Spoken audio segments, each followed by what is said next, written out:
بسم الله الرحمن الرحيم. أصحاب المعالي والسعادة، الحضور الكريم، السلام عليكم ورحمة الله وبركاته. طبعا يتشرف مركز تميز الإضاءة في مدينة الملك عبد العزيز للعلوم والتقنية ومركز الدراسات والبحوث بوزارة الاتصالات بشكركم ولتلبيتكم وحضوركم في هذه الجلسة الحوارية اللي إن شاء الله اليوم تكون ملهمة للجميع. طبعا جلسة اليوم ما تتحدث عن التخصصات الأكاديمية أو الدرجات العلمية فقط، تتحدث أيضا عن شغف الإنسان. في نوعين من الأشخاص، في شخص طبيعي وفي شخص مميز. طبعا كلهم نفس الصفات، كل واحد عندهم 5 أصابع، عنده نفس الصفات، لكن اللي يميز الشخص المتميز هو الشغف. عرف يكتشف هذا الشغف اللي عنده وعرف يطوره واستغل استغلال في محله. طبعا ما ننسى أنه المحيط له دور كبير. احنا عندنا ومحظوظين بهذا الشيء، عندنا رؤية 2030 هي المحيط، وهي البيئة الحاضنة والداعمة لكل مبتكر ولكل شخص يسعى أنه يكون يصل إلى درجات عالية أو يصبح شخص متميز. عشان كذا إذا أنت حاب تكون متميز دائما كن فضوليا، تساءل دوما، واستلهم من القصص، خصوصا قصص النجاح. فدائما تساءل ما هي سيرتهم، كيف بدأوا، إلى أين وصلوا. اليوم نبدأ في جلسة حوارية راح يقودها الدكتور منير الدسوقي، ويستضيف فيها العالم البروفيسور شوجي ناكامورا، تحت عنوان من الابتكار إلى النوبل، مسيرة العالم شوجي ناكامورا. يتفضل الدكتور منير وبروفيسور شوجي ناكامورا. إذا سمحتوا لي أنا عندي بريف بسيط عن الدكتور منير وأيضا البروفيسور شوجي. سعادة الدكتور منير بن محمود الدسوقي وكيل الوزارة للتخطيط والتطوير، الدكتور أيضا أستاذ زائر في جامعة ماك ماستر في كندا، ومن أعماله السابقة تأسيس التعاون المشترك في الإضاءة المرشدة للطاقة بين مدينة الملك عبد العزيز للعلوم والتقنية وجامعة الملك عبد الله للعلوم والتقنية وجامعة كاليفورنيا سانتا باربرا. وحصل الدكتور منير الدسوقي على العديد من الجوائز والمنح العلمية العالمية نظير اختراعاته، منها جائزة خادم الحرمين الشريفين للمخترعين والموهوبين، وشارك في أكثر من 85 ورقة ومقالة علمية محكمة في مجلات عالمية، ولديه 25 براءة اختراع في المكتب الأمريكي والسعودي. ما شاء الله سيرة جدا مشرفة دكتور. أما البروفيسور شوجي ناكامورا فهو عالم ياباني أمريكي حاصل على شهادة الدكتوراه في الهندسة الكهربائية من جامعة توكوشيما في اليابان.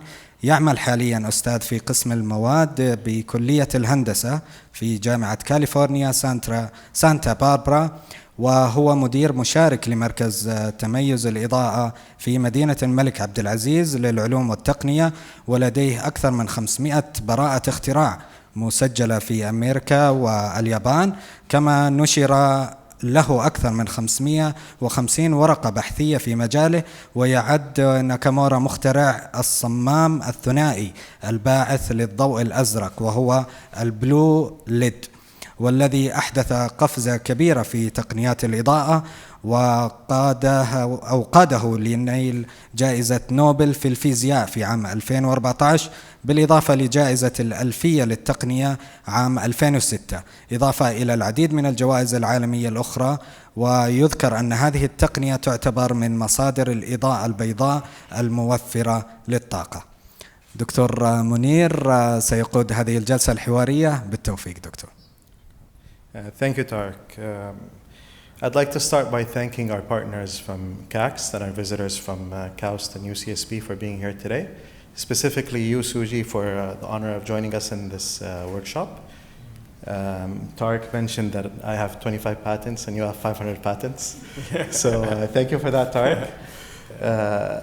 Maybe we can go back to the beginning. So 500 patents. What inspired you to be an inventor? Where did you start? Where did you start your education? Walk us through how you started. Okay, so I studied at the University of Tokushima.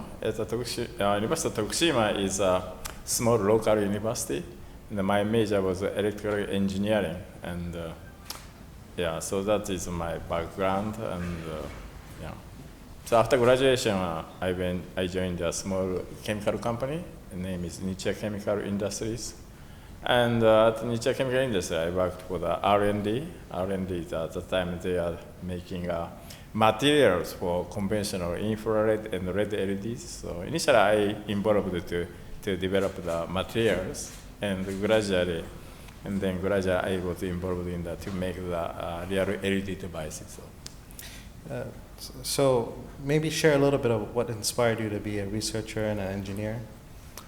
I guess research is like solving quiz. From the childhood, I love to solve all kind of difficult quiz. Research is a real quiz. I do the research and I got some kind of result, and always I'm curious why I got this result. So from childhood, always when I watch all kind of nature. For example, I was a childhood. I was born near the ocean.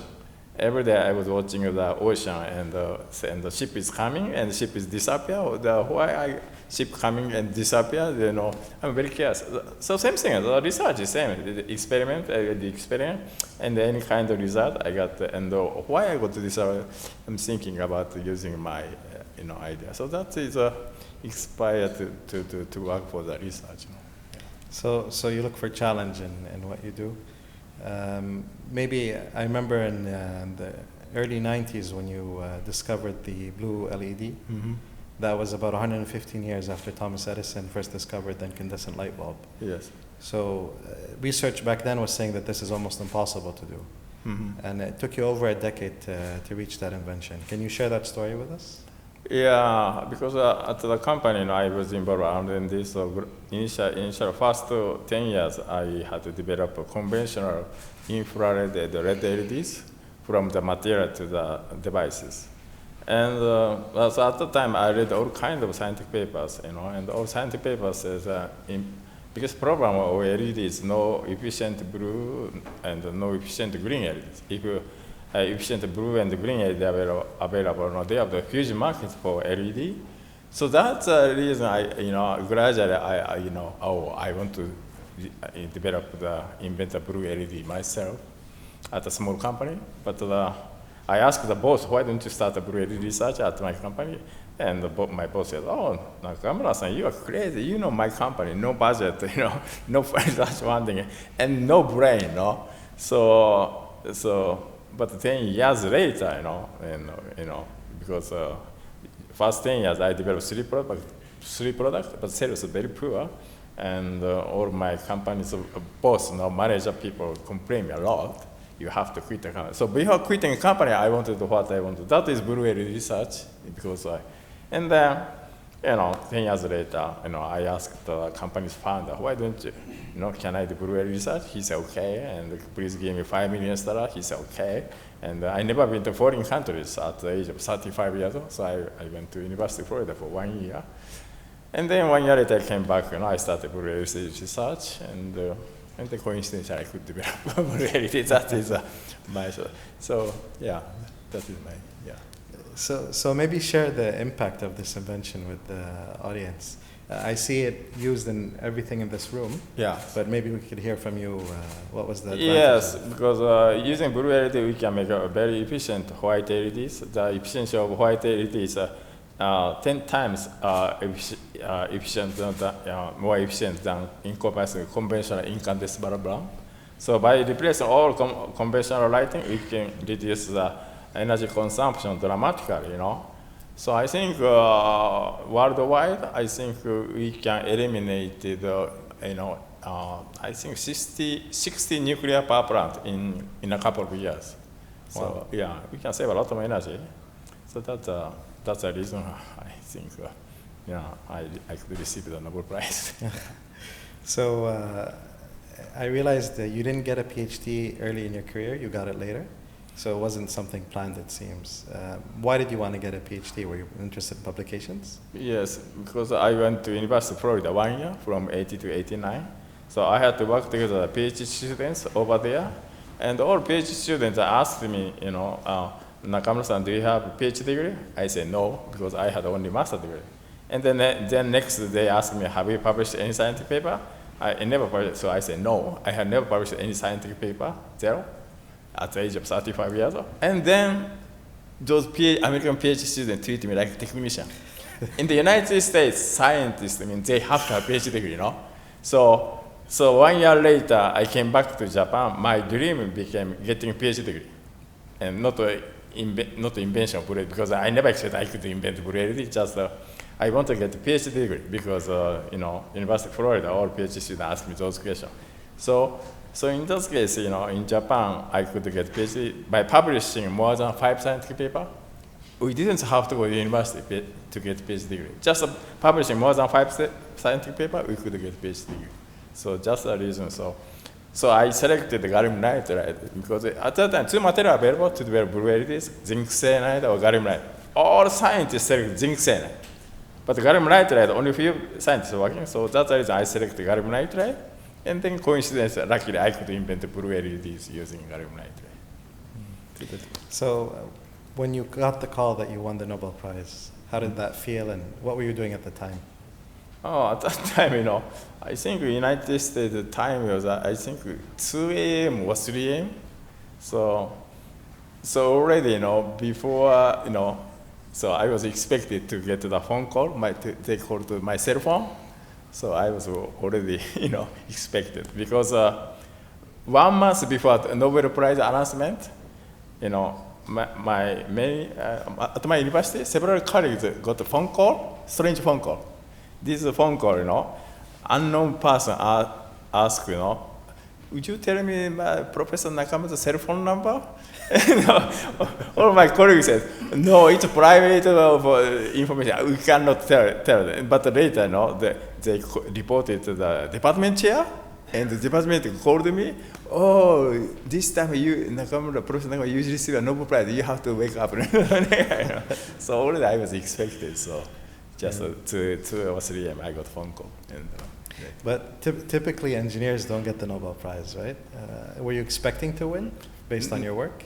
No, because you're right. Because the Nobel Prize in physics is only for theory, basic theory, and so I didn't expect. But Japanese mass media, every year, just 1 day before Nobel Prize, all the Japanese mass media surrounded my house, after invention since '93, every year.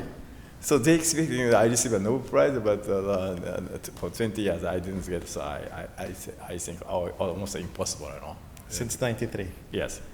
So after you won, what changed? Did you feel anything different? Were you given any privileges from the university? Or? Oh yeah, university. One big advantage. No teaching anymore. No teaching. University of California. Only Nobel laureate is no teaching anymore. That's it. Yeah. Did you get a bigger office? Yeah. Also, parking space, parking lot, parking become free. Also, some salary increase. Yeah, that's it. That's really a merit at the University of California. Okay. Well, I realized that recently big companies, cell phone companies, are using your technology in displays. What's the latest in the display market or industry, and what's the difference between what you did and conventional OLED displays, for example? Oh, okay. So up to now, LCD, LCD TV, LCD, for backlight, they use the white LED made by blue LEDs. But recently, Samsung announced the micro LED display. Product name is called Kabe. It's so beautiful,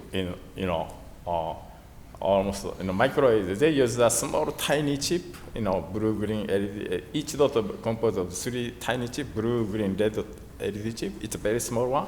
It's called micro LED display. The big difference is, energy consumption is almost 1 Hz in comparison with OLED TV and the conventional LCD TV. So it's so that's a big advantage. Also, color is also very good because the direct blue green, beautiful blue green red LED use, so color of the TV is so beautiful. So last time they had a consumer electronics show, this January. I went there and Samsung booth, micro display. Many people came to this micro display because color is so beautiful. Also size is 100-inch, big one. So that is a micro display is the next generation display everybody expected. But there are several problems, especially red LED is the biggest problem right now. Yeah. Mm. Okay, and I read a lot about laser lighting. It's a new technology that's coming. We saw it in some of the cutting-edge German cars. What is laser lighting? Will we see it in households soon? For general lighting, it takes a long time because the problem is laser lighting is with blue laser diode. Output power of blue laser diode is almost 100 times higher than the blue LED. So you use a conventional phosphor, powder phosphor. Powder phosphor is burned due to the high power irradiation of the light. So we need special phosphor for laser lighting. So only available phosphor is a yellow phosphor right now. So yellow and blue, so yellow blue, mixing of blue, yellow, and we can make white. But the only yellow means there are a lot of missing color. So right now, laser lighting is only for outside lighting, like automobile headlamp. But inside general lighting, we need a full color spectrum, full color. A lot of missing color. So right now, we cannot use laser lighting for general lighting. So I think it's still for general lighting, but it takes maybe 5 or 10 years because we have to develop new phosphors for laser lighting. And in Li-Fi technology? Li-Fi technology is great because Li-Fi is especially for laser lighting is because probably they talk about more detail. Right now, so Wi-Fi, right now wireless communication Wi-Fi. Wi-Fi is we have this radio frequency due to regulation, and 3G, 4G, 5G is the maximum frequency of radio frequency. After 5G, no technology to increase the data transfer. And I talked with AI. AI is getting popular. AI, AI, IoT. So AI, have to handle huge data. In that case, AI people is not satisfied with 5G. They need more than 5G. And more than 5G right now, no technology. And laser Li-Fi is the only choice. Laser Li-Fi is frequency 6 order higher than radio frequency. So means the frequency 6 order, the bandwidth is almost infinite, not infinity, but huge there. So in comparison, 5G data transfer to 5 gigabit per second, 5 gigabit per second. Using this laser Li-Fi, 1 terabit per second, something. Unbelievable data transfer rate. So that's a Boone. Professor Boone is working for. He talked about more detail there. So yeah, we're waiting for an exciting talk from him. Suji, you've been coming to the kingdom for over 7 years now. I have a few snapshots of your visits. Great, yes. I think the first time we met you in the kingdom was at the KAUST NSF event in February 2017. Almost a year after that, we signed an agreement between KAUST and UCSB on solid-state lighting. Yes. Since then, you've been blessed. You won many well-deserved awards, most notably the Nobel Prize. Wow. And you became a celebrity and started posting in cool pictures like this. But you still remained coming to the kingdom. Yes. We saw you in many events, many workshops, many conferences. Yes. You also explored our, when you won the Nobel Prize, on the way to Stockholm to receive your award, we were very honored that you stopped by the kingdom. Yes. You gave a talk here. Yes. explored our nature, our culture, our food. Sometimes a little bit too much of our food. Yeah, you're right.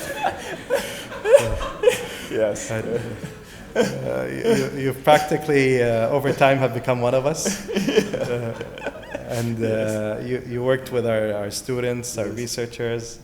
I wanted to ask you, from the 7-year experience you had in the kingdom, how was it working with Saudi researchers, scientists, and students? And what did you like most about working with Saudi Arabia? Yeah, Saudi students, we accept a lot of Saudi students at our university. They are very hardworking and they're very smart. No doubt. Today, I think, Abdullah, and Mohammed, two Abdullah and one Mohammed. They are so great. Yeah. Maybe, sometimes but the average is so good. Yeah, Professor Jim Steve Dembas, I agree. They are so great. They recently created a lot of, got us great results for us. It's amazing. They're hardworking and smart at the same time. They at the lab, they work very hard. Also, they are a lot of great idea to make a great new LED and bulk crystal growth. They're very good. No doubt. Yeah. Thank you. It's an honor hearing that from you. Maybe the last question I'll ask is for the young engineers, young students, fresh graduates, early in career. What advice can you share with them? I think already Saudi students demonstrate because they work very hard for lab experiment, and they got a lot of experiment, and they think about the experimental result, and they work for next research concerning about the experimental result. That is most important because the experimental result, think about the experimental result data, think about that one. That one is the most important for scientists. That is his thinking is a creative idea because her own idea. Think about the experimental data result using your own idea is a creative idea, and this is not. They reading papers, books, reading books. Thinking about those things is not good. It's not creative idea because others' idea. Also, sometimes they are wrong. It's a wrong. A lot of data wrong papers there. But thinking about real experimental data is not false. It's a real one. And using your own idea, it's a creative idea. Creative idea generates only creative thing, a breakthrough. So that's the most important for you. So tangible results using own ideas and creativity. Yes. Okay, great. Thank you very much, Susie.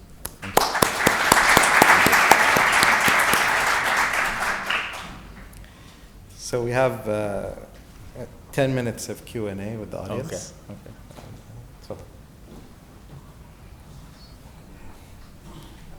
It's really inspiring story, especially when you are staying in 7 years in Saudi.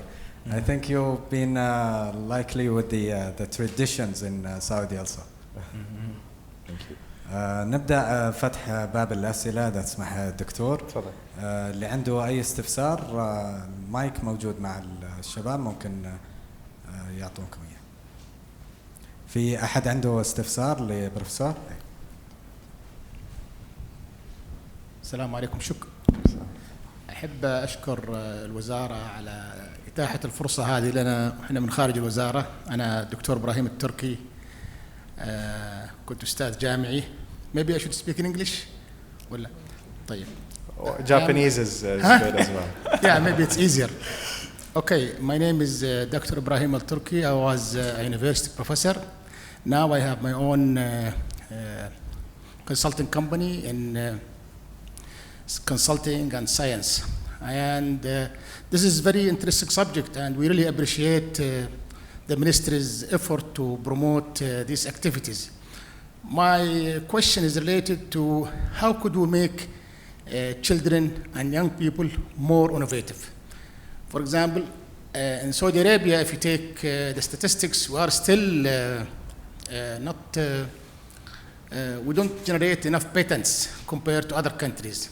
Is there a way where we can make, especially the young, more creative in order to help in promoting our scientific endeavors?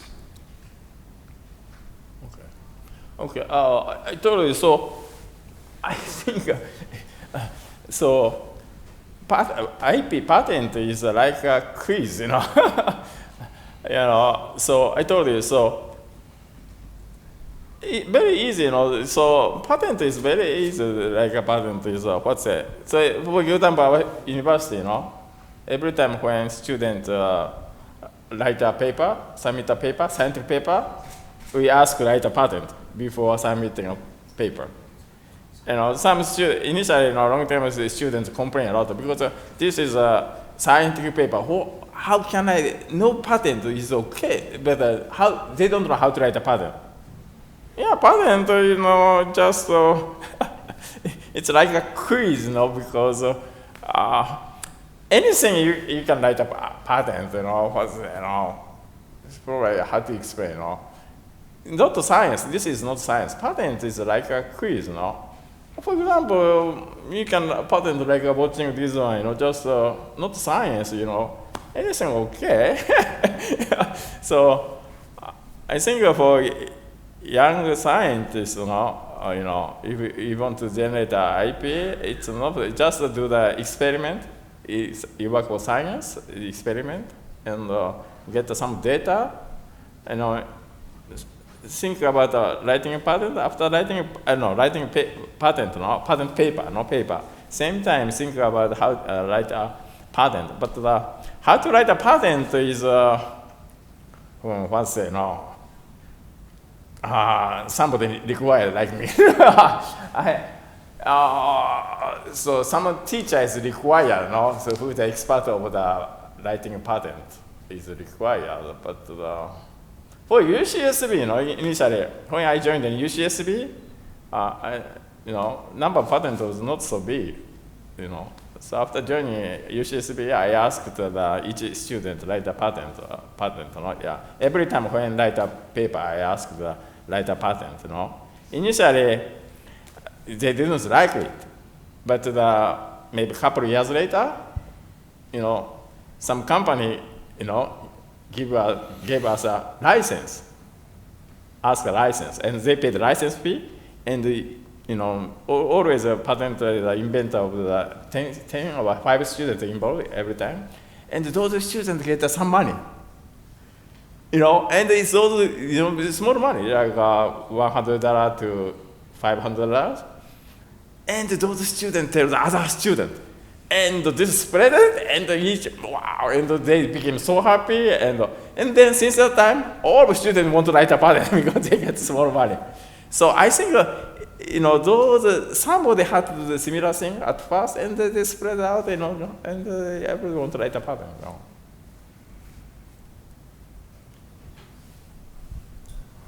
Thank you.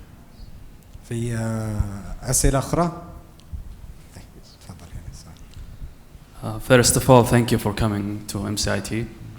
I would like to request you kindly to talk about some topics related to theoretical physics, like string theory, dark matter, dark energy, Yes. Antimatter. These topics, I just want to hear briefly any of these topics. So please. Yeah, when I was childhood, I was dreamed to become, you know, those scientists to solve the mystery of the space, Earth, everything. That is my goal. And from childhood to the high school, always I dreamed to become those scientists to solve. I want to invent one equation to explain the whole space. That was my dream. But when I graduated high school, you know, my advisor, you know, high school advisor, you know, teacher said, no, your major should not be physics. You can't find a job. And he asked me, why don't you go to engineering university? Engineering. Your major should be engineering at university. So I was a high school student. I'm like a child, you know. So I followed his order. So I changed my major was engineering, and I entered the University of Tokushima, my electrical engineering. But still, at that time, I was wanted the physics, basic physics. But and after graduation, I joined the small chemical. Always after university, I was still wanted the physics. Always I do physics because that's my dream, After joining a small chemical company, still I was reading physics books. But my boss always asked me, when do you make a product? When do you make a product? I was alone to make a product. I had to move around, equipment. I had to make something, So no time to physics. So after joining the company, my focus became making product, so means the engineering. So I forgot the physics. So you think theoretical physics is useless?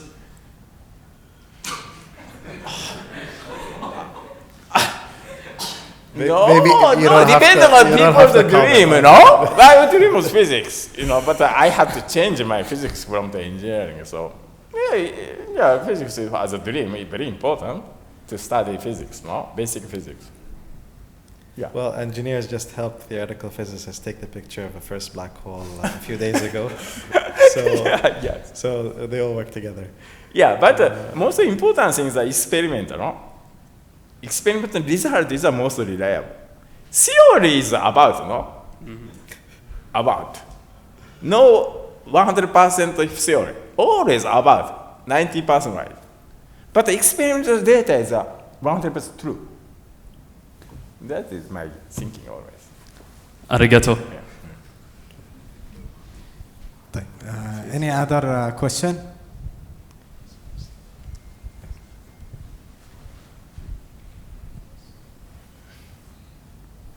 Any questions؟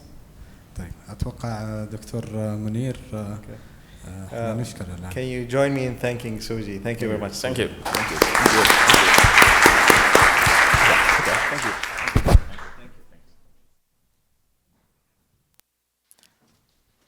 طيب حضورنا تسمحون الآن عندنا محاضرة للدكتور بون أوي.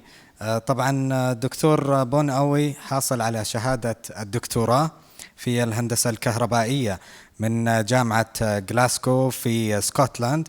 يعمل الآن كبروفيسور للهندسة الكهربائية في جامعة الملك عبد الله للعلوم والتقنية، ويدير معملا لأبحاث الضوئيات فيها. أيضا يقوم المعمل تحت إشرافه بإجراء الأبحاث حول تقنيات الاتصالات الضوئية والبنيات النانونية الدقيقة للشرائح الإلكترونية. أسهم البروفيسور أوي كثيرا في تطوير التقنيات العملية للشرائح الإلكترونية المتخصصة في الاتصالات الضوئية، ونشر أكثر من 220 ورقة بحثية في مجالات ومؤتمرات علمية، وهو زميل في عدد من المعاهد والمؤسسات العلمية المتخصصة في علم الضوئيات والفوتونات، من أهمها الجمعية الأمريكية للضوئيات اللي هي Optical Society of America، والجمعية الدولية للضوئيات وعلم الفوتونات، كما يعمل محررا لعدد من المجلات العلمية المتخصصة. رحبوا معي بالدكتور بون أوي. You may come to the stage. Okay, that's mine.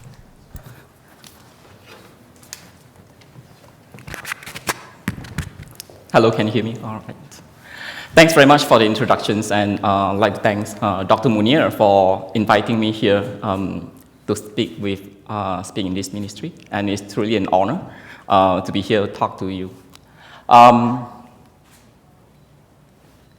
Today, my talk, I'm going to focus very much on the beyond 5G, and I have to mention that this work essentially is the collaborative work between UCSB, CAUS, and CAX. And most of the funding is actually from CAX. Dr. Ahmad Al-Mani is here, and Munir was the former director that's funding this particular effort. So I believe this audience know what is 5G. And in my presentations, the objective that I set to myself is to briefly introducing what is 5G and then what are beyond.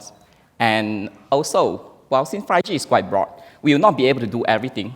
So the objective will then be identified what are the opportunities that we could have, and we'll be able to leverage on our current efforts and so that the kingdom will be able to contribute on.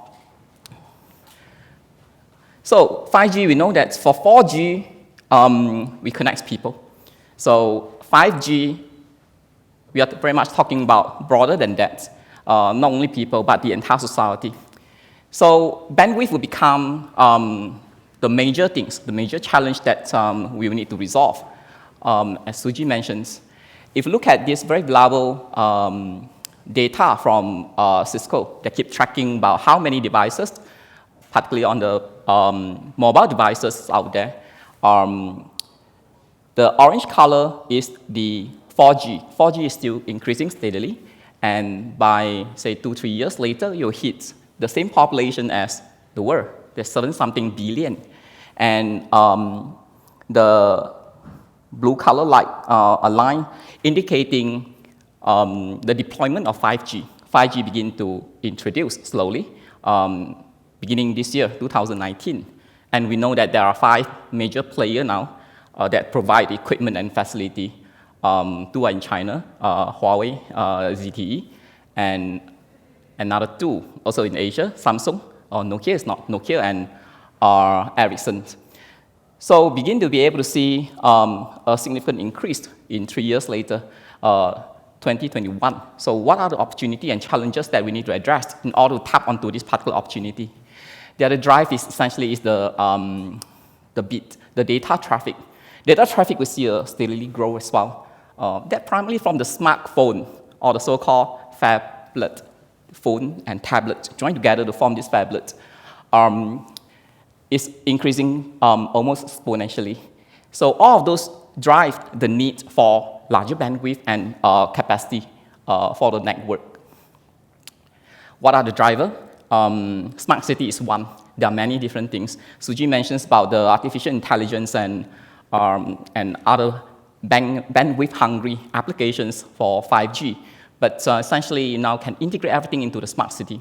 Smart city, we are very much talking about people. We are talking about the society, talking about security, talking about various different things that will be able to integrate all those informations together, integrate the informations that require the very reliable, large bandwidth connections to make things happen. Let's segment into one of the very, very hot topics these days is autonomous vehicle. According to Intel, a single vehicle, if you want to make it really safe and truly autonomous, the bandwidth or the bit rate, data rate that required to make this happen is at least 100 megabits per second. So that, again, is the single vehicle by itself. If we're talking about the entire traffic system, vehicle will then be able to communicate with vehicle so that be able to make things safer, and also being able to communicate through the other infrastructures, for example, the traffic light, etc. So that will add on to other demand of bandwidth. But of course, until today, we're still very much relying on the RF spectrum, which span from maybe 3 gigahertz, go all the way to about 300 gigahertz or so to make all those communications.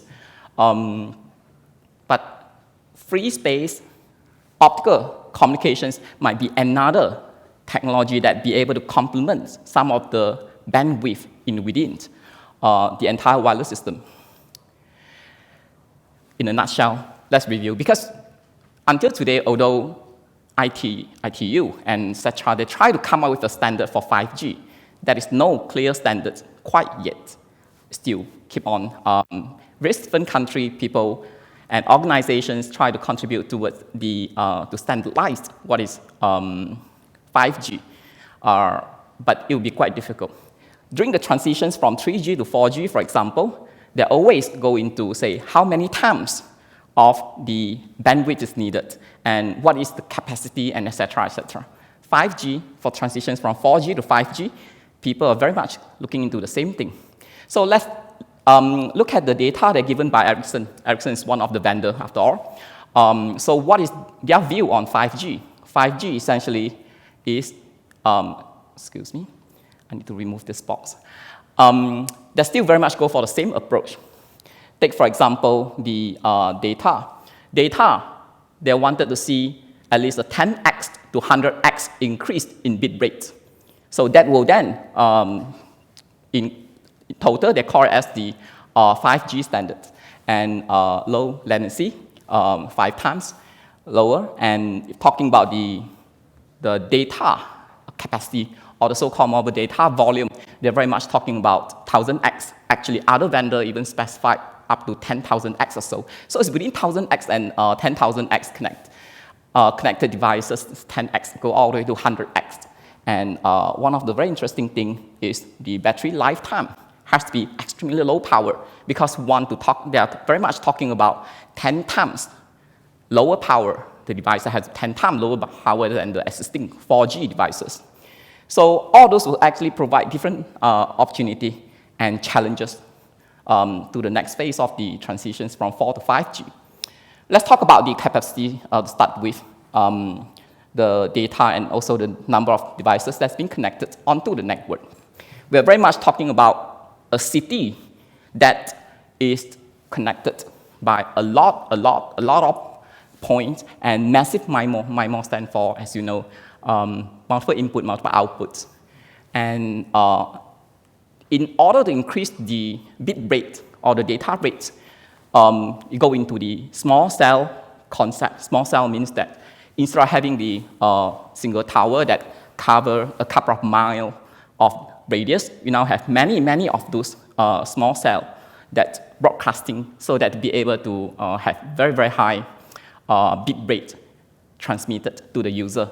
And also, if you reduce the distance from all the small cell to another, the latency, meaning the delay in transmitting signal from one point to another, will become lower also. So small cell concept will become quite hard. But one problem happened though. By using the current technology, you're talking very much about the radio wave, millimeter wave, and microwave. So imagine all those tiny little cells that's a few 100 meters, you have one. And every single cell, according to the standards, you have to have a transmission power of up to 25 dBm. So what is the meaning of 25 dBm? We're very much talking about 300 something milliwatt of power.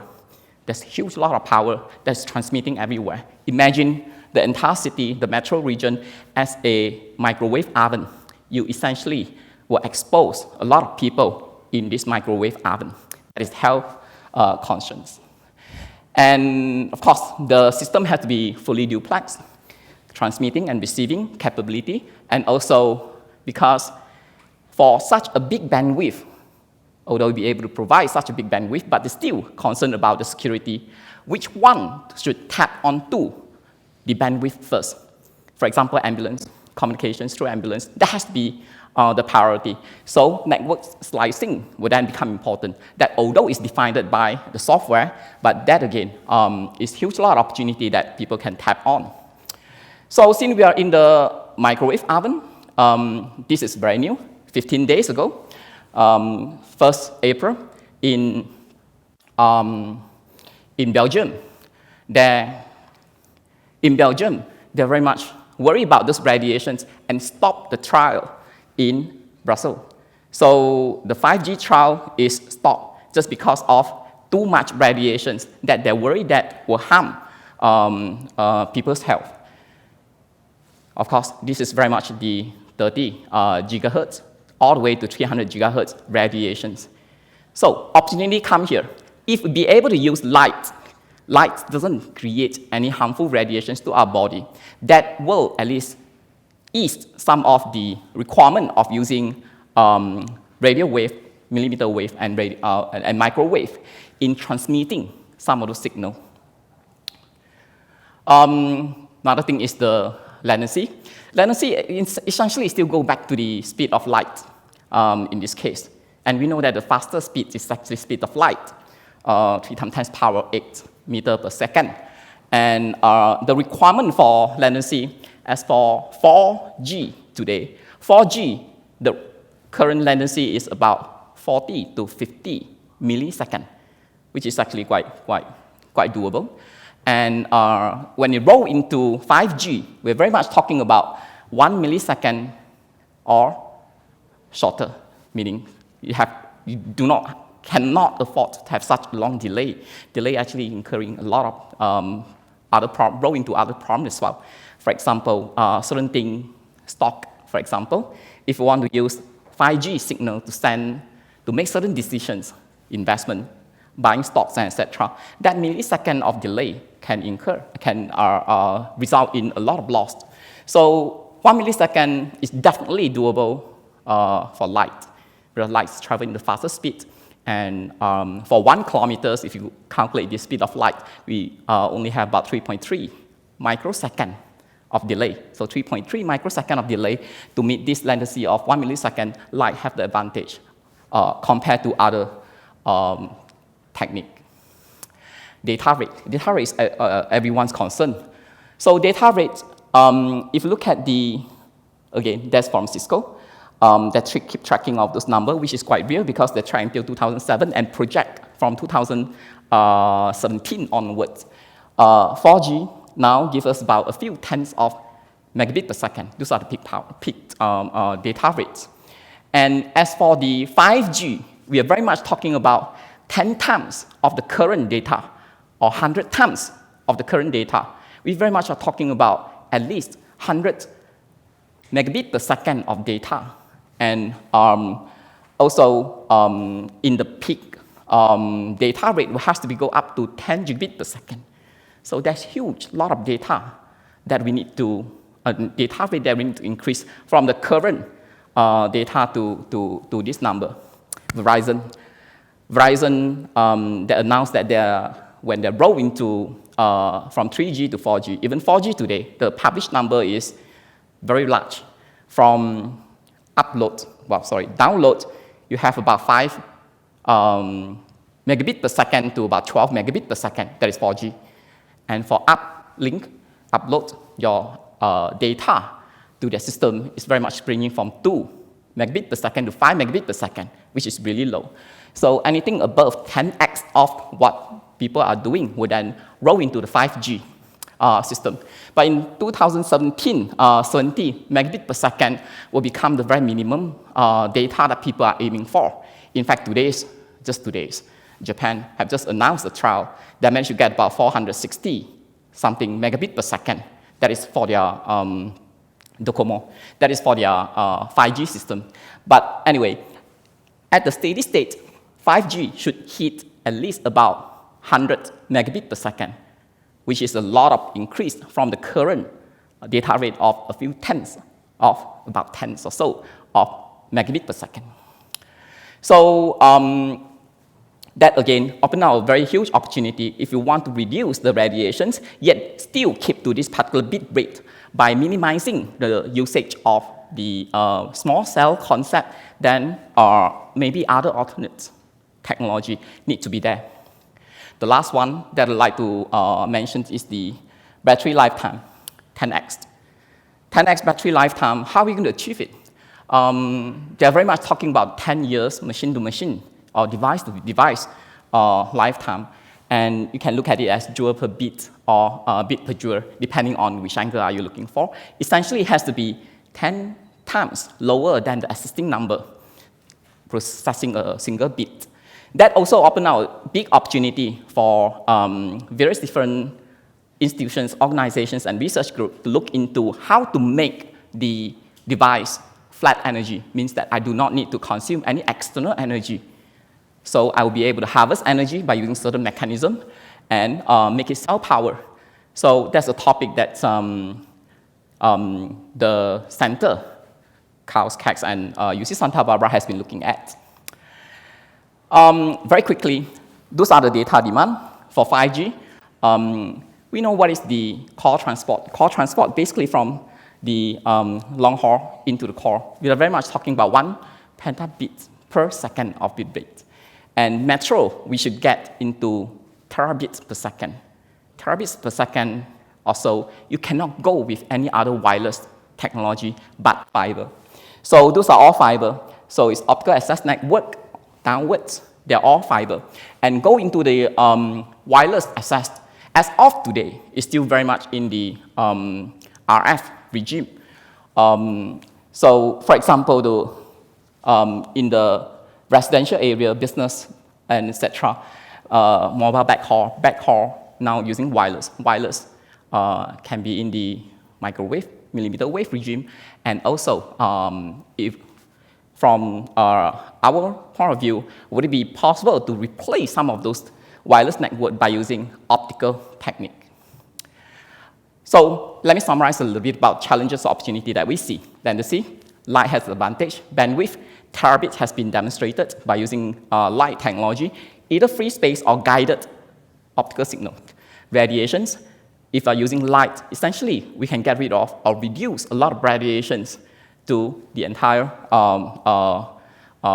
the wireless network system, wireless access network.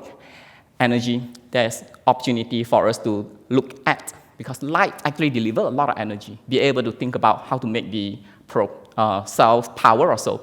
That would be opportunity that we'll be able to see. One thing remains challenge is the omnidirectional, because light, unlike the lower spectrum, lower end of the radiations, you'll be able to penetrate wall, etc., to go into the omnidirectional method. But in this case, it still very much have to be omnidirectional. I propose a couple of the possible solutions to address this directional issue. Let me quickly introduce these two things. For optical communications in free space, we call it as an optical wireless comm, or OWC. We have point-to-point connections. That is the free space optics, or FSO. We're still using near-infrared light. Just for your information, near-infrared light is, especially in the long wavelength 1.5 or so, those are so-called eye-safe radiation. It means that you're allowed to get into your eyes by quite a big bit of power without damaging eye. So that FSO link essentially is from one point to another. It can send up to, say, kilometers or so. And those links will be able to get up to a few gigabit per second, a few tens of gigabit per second, terabit per second, depending on the modulation scheme that you are doing. Another one that we keep on hearing now is the so-called Li-Fi, or sometimes in some of the literature that refer to it as visible light communication, VLC. VLC essentially is still using visible light, LED, or laser, which is from the UV, in violet color, go all the way to the deep red signal. Again, we know about RF, up to 300 gigahertz, and that requires license. 5G, in order to enable the 5G networks, many countries begin to open out some of the spectrum. That's still very much focusing on the radio wave to microwave, up to 300 gigahertz. So, and optical wireless comm from infrared go all the way to ultraviolet. It's mentioned it in terahertz, so you have enough bandwidth, a lot of bandwidth to support those data. That's unlicensed. Basically, you then be able to use this without going through certain authority to approve those bands when you're using it. Data rates, gigabit per second for optical wireless is quite common. This is what we did in KAUST. We have the free space optical communications. This is the building. Anyone visited KAUST before, knowing that this is building 3. That is the locations of my labs. And then we showed it to another building called building 2. Very short range, about 70 meters or so. And we established the FSO, the so-called free space optics link, for up to 3 months or so over a very, very harsh period of time, because it's a very unique environment here that allows us to study the channel, the environment, the turbulence, the humidity, temperature change, and etc. So we keep on collecting data. And again, this is in near infrared, 1550 send, and then receive by using 1310. and over the long period of time of monitoring, and we're still setting this to continue over the year of monitoring now. Bit rate wise, because we are focusing very much to understand the channel, meaning the environment in Saudi, whether be able to do so easily. So the bit rate that we are sending is in only 1 gigabit per second. Wi-Fi achievement in the past 3-4 years, when we work together in these 3 universities, has been working on a lot of those things now. So it's a bit boring, so I will not go into detail, I will only present the result. If you compare some of the Wi-Fi company in the world, Pure Wi-Fi is the leader. Pure Wi-Fi is the leader because of Harold Haas. Professor Harold Haas is the guy who came up with this name called Wi-Fi in Edinburgh. And they're still very much the early company get into this market space. Many of them still very much in the using the LED. Cow spin off Sonor. Sonor, I believe, that's my student told me that SA stands for Saudi. Nor here is light, so it's Saudi Light Company. Sonor, in the lab, we demonstrate about 12 gigabit per second, but the company now have a link that will be able to provide up to 2 gigabit per second with a long distance of 20 meters. We are going to showcase this in tomorrow workshop in CAX. So if any one of you are interested to see the live demo, feel free to attend that, the workshop. So this is what we are achieving. Most of the company, all over the world, US, UK, and everywhere, is still very much talking about very, very short distance. In fact, in the building, if you're talking about Wi-Fi in the building, a few meters is substantial. But in our case, no. We, in Sonor, at least we have 20 meters throw. But in the lab, that's very much research paper. We have 100 meters or so, and still being able to keep above 1 gigabit per second link. Then the rest are still a few hundred megabit per second, and we are already in gigabit.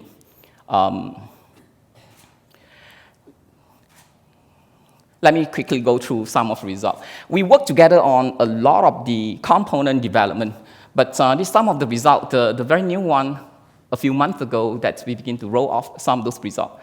We begin to look into how to send even faster signal by using the transmitter, which is the heart of the entire system called semiconductor laser. Unlike the near-infrared semiconductor laser, you'll be able to go up to, say, a few tens of gigabit per second of direct modulations, but there's no such thing in broad area visible laser yet. As for this case, we create some grating to control a single wavelength so that be able to support a very, very sharp wavelength.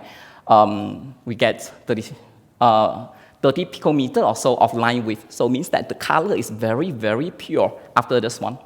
And by doing so, we are still in the process of checking the bit rate, be able to bit many of the semiconductor laser with broad bandwidth or broad line width in terms of bit rate. Another reason for working on the green color is that there is a missing spectrum in the sun that is called Van Hove line that is missing, so that by sending this particular signal through the visible light, we essentially be able to send those signal and detect it without needing the filter or very complex optical system because it's missing from the sun, so there's no sun interference in the system. Another thing that we has been working on is one of the CAC students, Al-Tawi, is creating entirely new source. We have laser, we have LED. Something in between is so-called superluminescent diodes. So it balances both ends. Laser, when you heard about laser lighting, for example, when you heard about laser applications, people always have this concern, the health concerns, basically worrying that the damage eye. But this class of device, we very much balance everything. Broadband, this is SLD, and slightly broader with higher power, that is a superluminescent diode that we call SLD, and then laser have very, very pure wavelength, that's all the energy focusing on the single wavelength. That is quite, that's laser. And we create this new class of the device to send very fast signal. And this the bandwidth, the frequency response get up to gigahertz. And we also hold the record of very high power, up to about 470 milliwatt or so, which is quite comparable to most of the semiconductor lasers power in visible range. But in this case, it's not the laser source, but the SLD source, the broadband light source. In terms of color, the color rendering index, we hit up to 91 or so. But of course, 100 is the maximum. But in this case, we hit about 91. Yet, being able to maintain a gigabit per second transmissions. Omnidirectional receiver. We are going into developing our own receiver because there is a missing component for visible light communications in high-speed photodetector. Most of the high-speed photodetector, as of today, has quite limited bandwidth and it's very expensive. So we work on the micro PD array, and I believe 3.2 gigabit per second of this receiver is still one among the records. We also begin to work in the UV regime. Why UV? UV, you have the omnidirectional, meaning you have the so-called non-line of sight. You do not need to have point-to-point link. You'll be able to, through scattering, you'll be able to receive those. But you need a very, very high-speed photodetector, which is, as of today is still missing. And we begin to look into it. We also have just currently demonstrated this very, very interesting idea. Since we do not have very high-speed photodetector in UVC, UVC is solar blind. So solar radiation is missing this particular band, which is 200 nanometers, go all the way to 280 nanometers of band wavelength. And in most of the silicon-based photodetector, the responsivity, meaning the sensitivity for this particular photodetector is less than .something%, which is too small or too low to convert those UV light. And by using the technique that we apply some nanoparticle coated onto the devices, we'll be able to increase the responsivity by 4-fold. So which bring it back to the normal responsivity by using silicon photodetector for, of course, non-line of sight. And we're still being able to capture, go up to about 30 something megabit per second. By the way, to send a high resolution video, we only need about 10 megabit per second. This is a project that we have not reported, but it's somewhat interesting concept. We use solar cell to harvest energy and also to use it as a detector. And at the same time, we design our own signal processing unit that require only about 0.37 watt of power. And since we have the capability of sending white color light through our laser white light towards the photodetector, and that will provide enough energy for the photovoltaic or the solar cell, as well as to power the entire receiver up, and be able to use it to provide quite a big heart rate, quite a high bit rate as well, up to 20 meters or so, be able to get close to megabit per second. How significant is this? Imagine this. You'd be able to have the entire portable devices that coated with solar cell, and that itself giving you a broad area receiver to provide up to, say, 5/10 megabit per second or so of bit rate, and still being able to use as a power harvesting or energy harvesting device to power up your portable devices. That will be the goal that we hope to be able to do it. Couple of universities are competing in this space, but usually they are very much talking about very short distance, a few tens of centimeters. We very much go beyond a meter. We actually go up to a few tens of meters. Beyond 5G. What else can we do beyond 5G? We want to bring internet to underwater. Why underwater? Underwater, you might not be aware of it, but there are millions of others probe. That's communication node that is now implanted in underwater. How nice if be able to dive underwater and being able to surf internet at the same time, or making Skype call if you need help. So that is the objective of the entire things. And we bring internet to underwater and call it as internet of underwater thing. Well, a lot of waters cover the entire Earth, and there are a lot of applications. We can communicate with the moon. That's easier for us to do so than communicate through underwater. That's one of the motivations. We did that. This is the first Skype that we call in underwater medium. Very simple. In this case, we have the iPad and go through, of course, the entire casings using a very simple concept of Raspberry Pi, if anyone familiar with this electronic module to convert the signal, and using optical means to connect both the connections.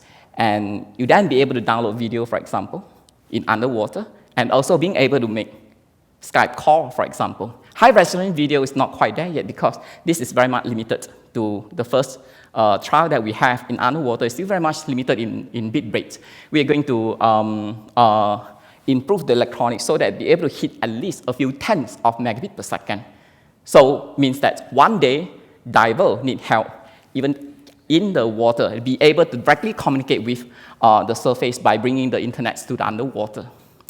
We're quite proud of this particular trial. This is from MIT Lincoln Lab. They're very much using the same technique that we developed. We are the first to report the high bit rate underwater communications. But if you want to show this, bring you to this particular stainless steel beam that I put underwater for a very short bridge, 5 meters or so, 4.8 to be more precise. They managed to get about a few tenths of megabit per second. But they begin to construct this particular chart. And work done at CAUS, for example, we now still holding the record of the bit rate and also the distance. Distance we reach about 20 meters. 20 meters, the benchmark is that we want to hit above gigabit per second. For your information, some of the acoustic method of communication underwater is only a few kilohertz or a few kilobits per second. That's not enough to support video. And as for our case, we have more than enough bandwidth to make high-resolution video. I will skip this one because, maybe briefly, in underwater medium, everything is moving. To align point to point is almost impossible. So we developed a technique to very much converting the incident light into different color and guided inside the entire waveguide, so that be able to use a tiny little devices with aperture size that is not any bigger than, say, 0.5 mm or so to detect high-speed signal. That is essentially is to address the problem of the so-called positioning, acquisitions, and tracking within the moving media.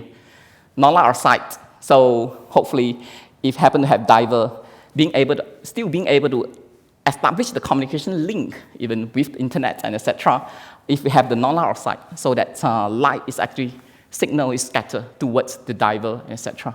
So we are also among the first to demonstrate the non-line of sight, of course, in this case by using a UV light.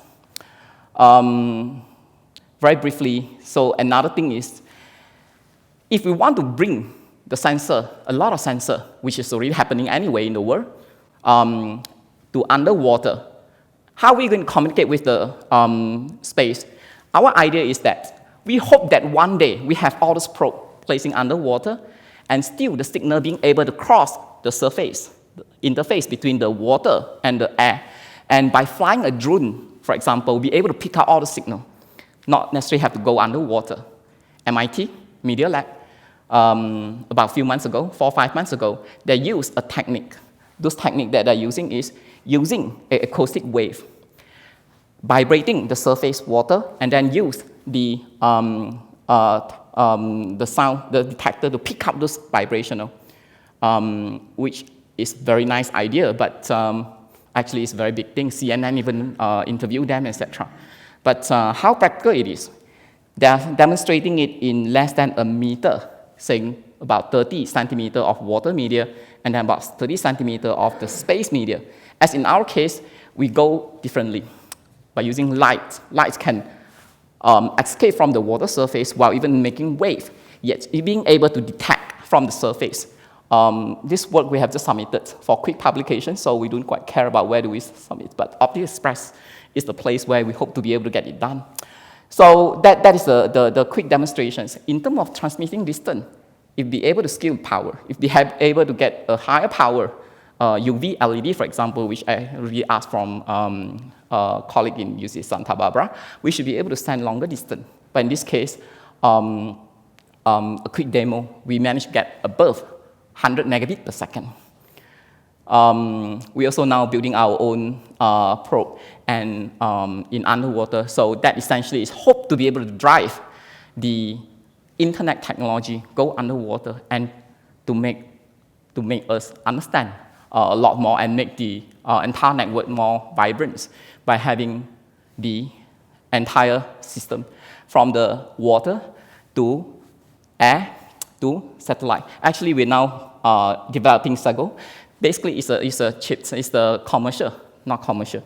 It's the commercial satellite that will be able to tap onto, so that be able to have the entire 3 layers of things linked up together, from underwater to air to satellite, and then back to ground, and etc.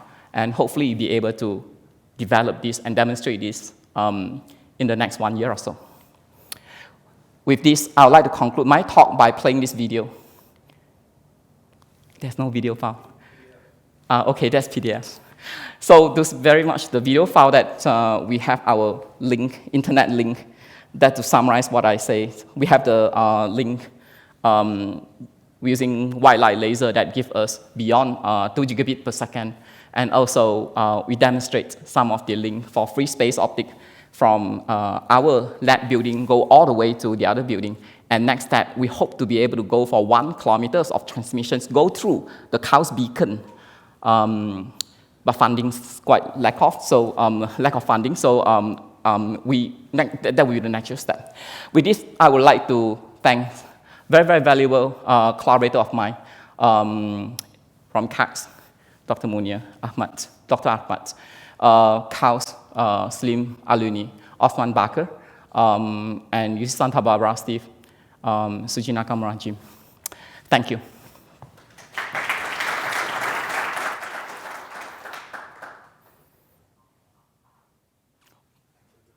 Thanks.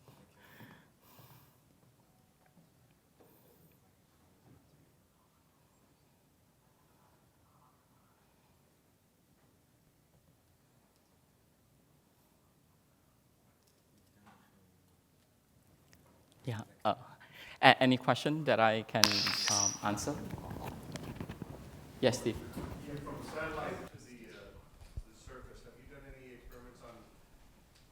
For satellite to ground, have you done any experiments on the blue laser through cloud or atmosphere transmission yet? That's wonderful. In fact, we are now getting ready to communicate directly from the next step that we are doing is from underwater through drone, and drone communicate directly with the satellite. That we need time. So that is next step. In fact, those are all inspired by one of the, it's actually China. They have this three gorge dam. So they have huge dam, they have a lot of tunnel. They usually will have to send a submarine inside the tunnel to study the integrity of the structures, but be able to implant some of those probes, flying a drone that remote control, collect all this data, include the real images. That is the first thing that we are looking into. And then communicate with satellite would be the next step that we are doing it. But communicating with satellite, we cannot go for optical. So if your question is whether we use optical, no. We're still going to go for RF. Okay. Mm-hmm.